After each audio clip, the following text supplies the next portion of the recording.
미한일 3국이 미국 항모전단을 참여시켜 북한의 핵 위협에 대응한 해상연합훈련에 돌입했습니다. 북한의 추가 도발이 예상되는 가운데 큰 정치 행사들이 있는 이달 대형 도발이 이어질 것이라는 전망이 나옵니다. 박동정 기자가 보도합니다. 한반도 시간으로 3일부터 이틀 동안 제주 남방 공해상에서 미국과 일본의 전력들이 참여하는 대잠수함전 훈련과 수색구조 훈련 등 연합훈련을 실시한다고 한국 국방부가 밝혔습니다. 한국 국방부는 특히 이번 대잠수함전 훈련은 최근 북한의 고도화되는 잠수함 발사 탄도미사일 SLBM 등 수중 위협에 대한 3국의 대응 능력을 향상하기 위해 마련됐다고 설명했습니다. 이번 훈련에는 지난달 27일 한국 해군과 연합해상훈련을 펼쳤던 미국 해군의 핵추진 항공모함 니미츠함과 이지스 구축함 등이 참가합니다. 한국 해군에서는 이지스 구축함 율곡 2함과 구축함 채용함 등이, 일본 해상자위대에서는 구축함 우미기리가 참가합니다. 한반도 부근에서 미한일 3국의 연합해상훈련은 윤석열 정부 들어 이번이 4번째입니다.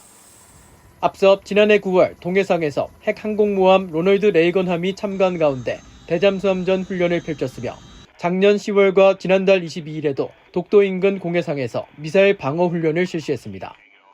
북한의 추가 무력 도발 가능성은 계속 제기되고 있습니다. 특히 오는 15일 김일성 전 주석의 생일인 태양절과 윤석열 대통령의 미국 국빈 방문 등 이달 중 대형 정치 이벤트를 계기로 도발 수비를 한층 높일 것으로 전문가들은 예상했습니다. 전술 핵무기를 공개한 이상 북한의 칙차 핵실험이 전술 핵실험이 될 가능성이 상당히 높고, 과거에도 그랬듯이 북한은 핵무기를 공개한 후에 핵실험을 했으니까 핵무기의 공개의 의미는 이제 추가로 핵실험을 이어질 가능성이 높은 거죠. 미한일 3국은 지난해 9월 훈련 당시 중국 정보함이 인근 해역에서 포착됐던 것과 같이 이번 훈련에도 주변국들이 정보 활동을 벌일 가능성에 대해 경계하고 있다는 분석도 나옵니다. 설집안이 중국이 북한을 제대로 통제하지 못한다면 미국의 안보 군사적 변신은 점점 더 늘어날 거다. 그 얘기를 했거든요. 그리고 난 뒤에 12월 달에 니미츠함을 서태평양 지역으로 보냈으니까요. 서태평양 지역에는 이제 두 척의 항공모함이 상주하게 되는 것이죠. 굉장히 큰 변화니까 여기에 대해서도 중국과 러시아는 굉장히 관심을 갖지 않을 수가 없는 거죠.